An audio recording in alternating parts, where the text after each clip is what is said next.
debate on maritime security, which was hosted by Prime Minister Narendra Modi on Monday, was a signature event.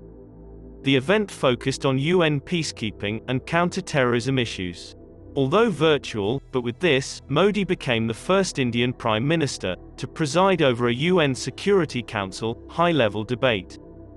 On this remarkable event, Indian Prime Minister called for a framework of mutual understanding and cooperation on maritime security based on 5 principles.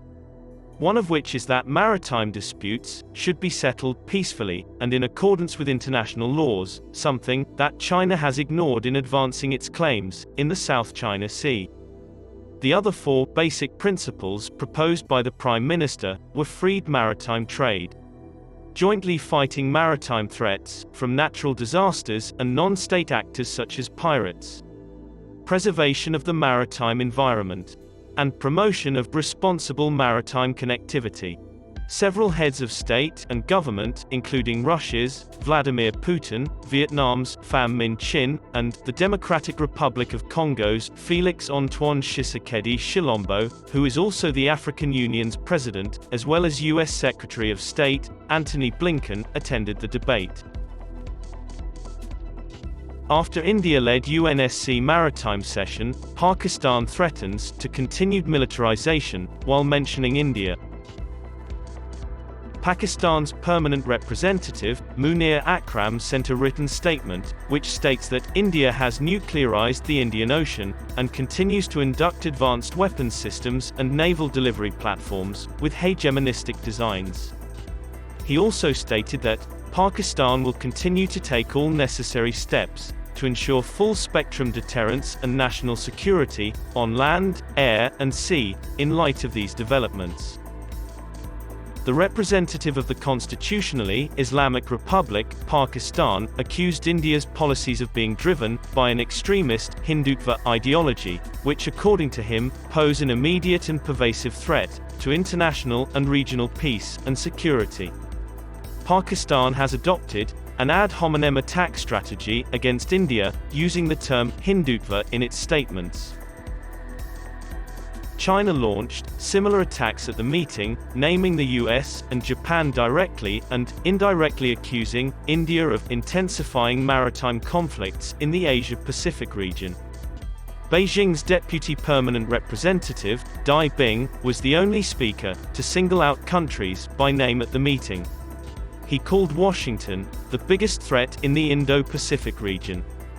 He also accused Japan, which was not present at the meeting, despite the fact that it had nothing to do with the agenda.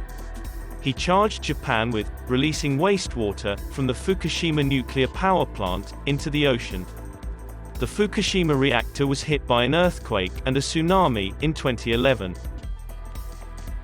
Russian President Vladimir Putin called for the creation of a special UN structure to deal directly with the issue of combating maritime crimes in various regions.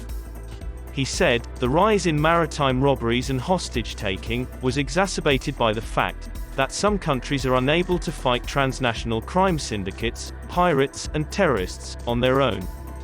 He said, Russia promotes strict adherence to key international law norms and principles enshrined in the UN Charter, such as respect for sovereignty, non-interference in internal affairs, and resolving disputes through dialogue.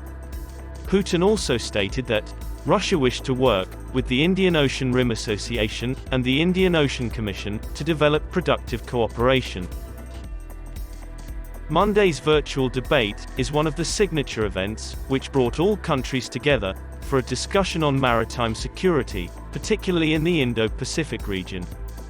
The United Nations Security Council adopted a presidential statement, reaffirming that the United Nations Convention on the Law of the Sea provides the legal framework for maritime activities.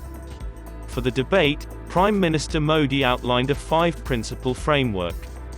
Mr. Modi emphasized SAGAR, security and growth for all in the region, a 2015 Indian framework for regional maritime security in this context. Russia is always played an important role in global maritime security. It is an important player in global security, safety, and prosperity.